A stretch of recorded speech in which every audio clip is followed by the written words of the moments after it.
Pasukan pendudukan Israel dilaporkan menggunakan pengangkut personel lapis baja tua dalam operasi militernya.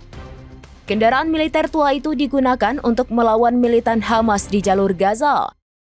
Diketahui IOF mengerahkan APC kamikaze yang dirancang untuk mencapai target dan diledakkan dari jarak jauh. APC kamikaze tersebut memuat bertonton bahan peledak. Penggunaan kendaraan militer tua ini merupakan taktik operasional baru yang pertama kali dilakukan IOF. Taktik ini dilancarkan seusai bencana yang melibatkan APC Brigade Golani di lingkungan Al-Shujaiya. Diketahui taktik ini untuk membersihkan jalan, menghancurkan bangunan, serta menarget infrastruktur tanpa membuat pasukan terpapar bahaya langsung. Diduga IOF menggunakan kendaraan militer tua lantaran khawatir akan meningkatnya kerugian.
Download Tribun X sekarang, menghadirkan lokal menjadi Indonesia.